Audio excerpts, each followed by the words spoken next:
Hello students, आज का जो हमारा टॉपिक है वो है भारत के भूगोल में से बहुउद्देशीय परियोजनाएं। बहुउद्देशीय परियोजना की बात करने से पहले अपन बात करेंगे सिंचाई परियोजना की। सिंचाई परियोजनाएं तीन प्रकार की होती है: लघु सिंचाई परियोजना, मध्यम सिंचाई परियोजना और बृहद सिंचाई परियोजना।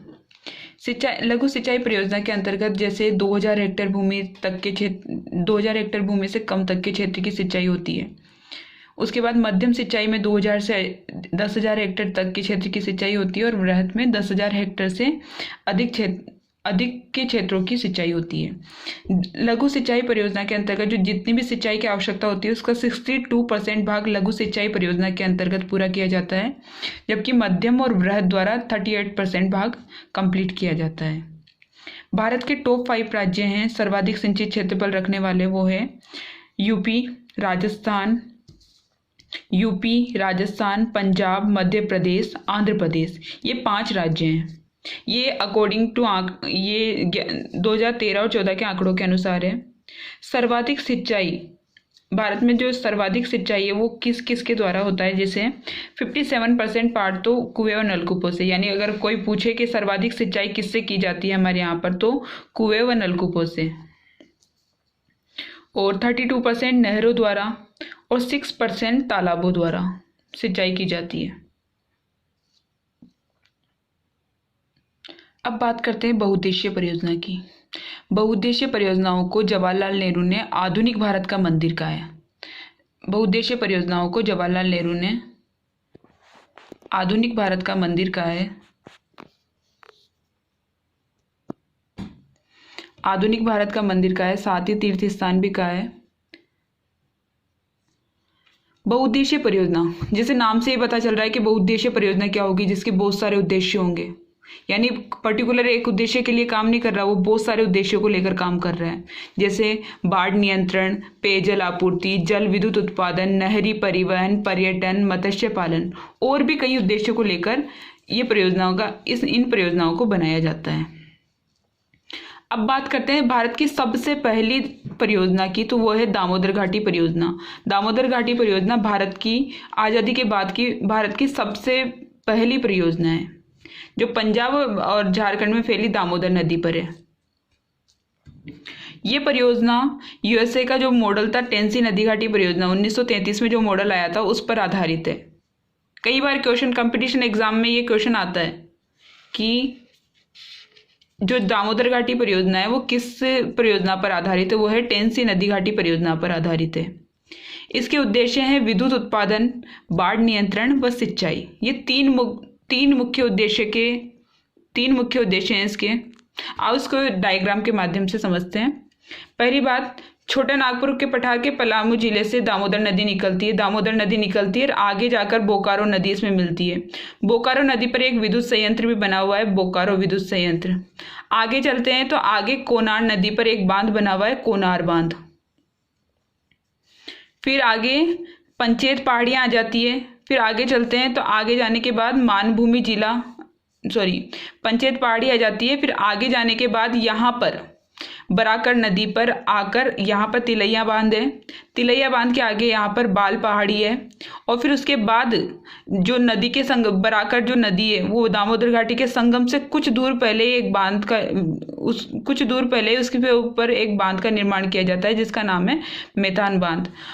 जैसे ये झारखंड और पश्चिम बंगाल की परियोजना है, तो ये वाला एरिया तो पश्चिम बंगाल है। ये तो पूरा पश्चिम बंगाल का एरिया मान लीजिए आप। ये पश्चिम बंगाल का है और ये झारखंड का एरिया है।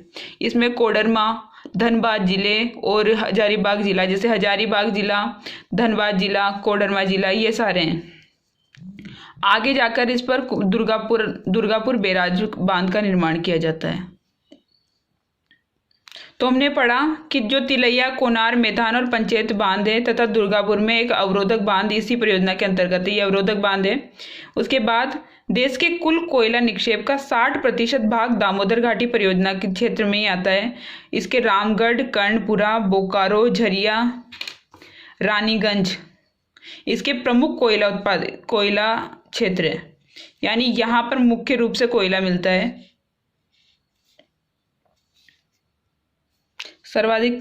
सर्वाधिक कोयला झरिया, रानीगंज में मिलता है। अब बात अब बात करते हैं दूसरी सिंचाई परियोजना की। तो दूसरी सिंचाई परियोजना में भाखड़ा नांगल परियोजना, जो कि बहुत ज़्यादा इंपॉर्टेंट है। भाखड़ा नांगल परियोजना ये देश की सबसे बड़ी बहुउद्देशीय परियोजनाओं में से एक है। ये पंजाब और हिमाचल प्रदेश में सतलज नदी पर बनाई हुई है और लाभान्वित राज्य हैं इससे पंजाब, हरियाणा, राजस्थान लाभान्वित राज्य हैं। इसका उद्देश्य है जल विद्युत उत्पादन और सिंचाई। इसका प्रमुख उद्देश्य क्या है? जल विद्युत का उत्पादन करना और सिंचाई करना। अब भाखड़ा नांगल परियोजना अपन ने बात कर ली कि पंजाब हिमाचल प्रदेश में सतलज नदी पर बनी गई ये परियोजना है, लेकिन और लाभान्वित होते हैं पंजाब, हरियाणा, राजस्थान। इसके साथ ही साथ पंजाब, हरियाणा, राजस्थान के साथ नई दिल्ली को भी लाभ मिलता है इससे, और हिमाचल प्रदेश को भी थोड़ा लाभ मिलता है इससे।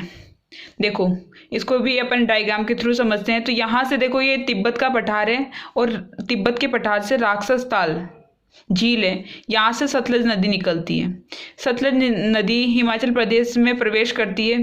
भारत में जब वो आती है तो सबसे पहले हिमाचल प्रदेश में जाती है। हिमाचल प्रदेश से आगे जाकर यहाँ पे बिलासपुर जिला है पंजाब, और हिमाचल प्रदेश के यहाँ पर हिमाचल प्रदेश में बिलासपुर जिला है।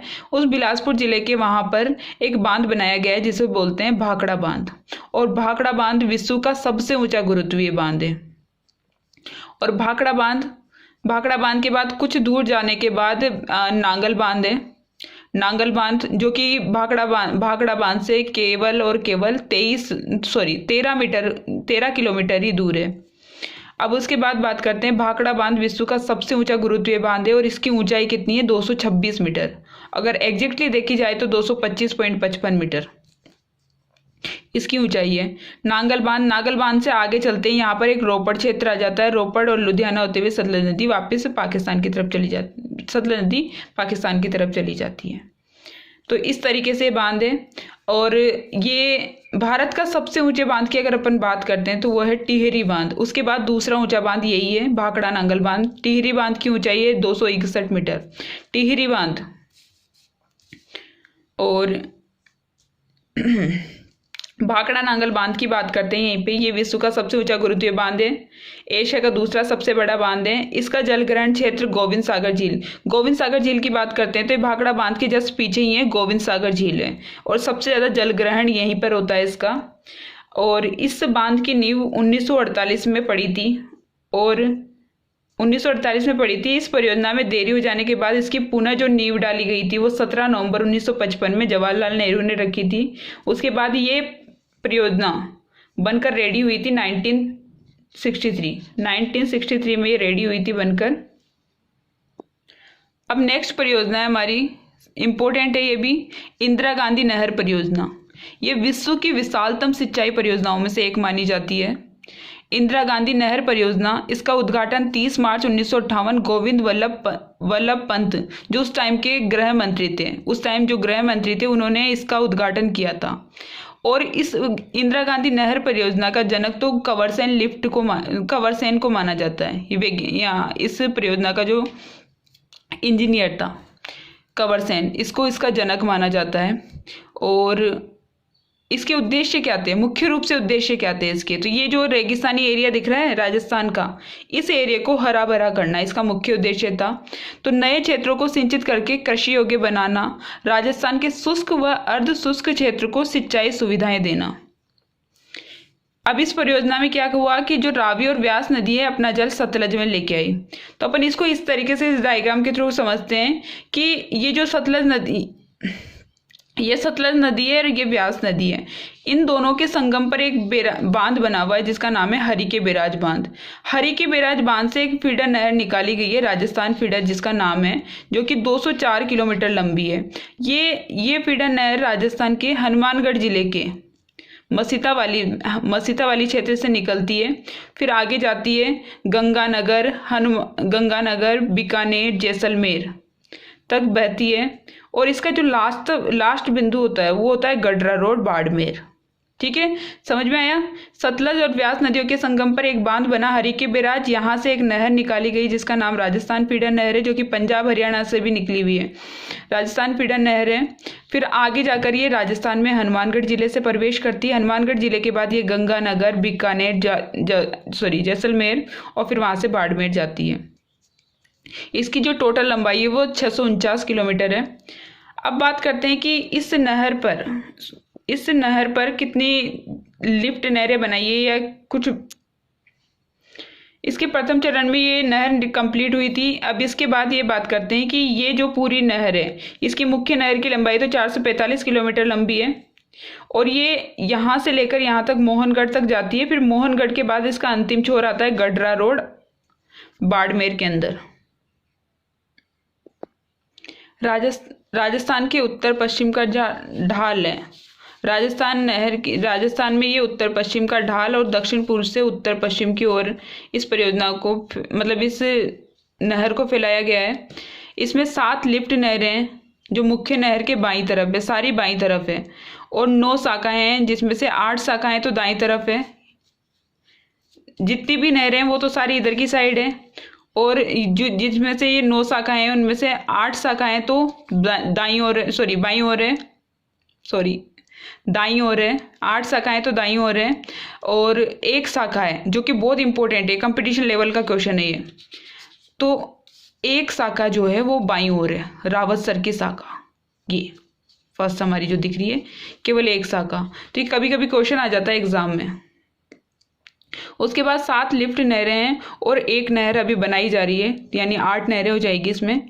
तो 7 लिफ्ट नहरों में पहली है नोहरा साहबा लिफ्ट नहर, जिसके अंतर्गत हनुमानगढ़, बीकानेर, चूरू और झुंझुनू जिले आते हैं। उसके बाद है बीकानेर लूणकरणसर नहर। तो ये इसका पहले नाम था कवरसन लिफ्ट नहर और काफ़ी इंपॉर्टेंट है क्योंकि ये सबसे बड़ी लिफ्ट नहर है जो कि बीकानेर और गंगानगर में है। उसके बाद है गजनेर लिफ्ट नहर जो कि बीकानेर और नागौर में है। इसके बाद बागड़सर लिफ्ट नहर बीकानेर में है और कोलायत लिफ्ट नहर है बीकानेर और जोधपुर के अंदर। फलोदी लिफ्ट नहर है जोधपुर, बीकानेर, जैसलमेर। उसके बाद है पोखरण लिफ्ट नहर, यह है जैसलमेर और जोधपुर।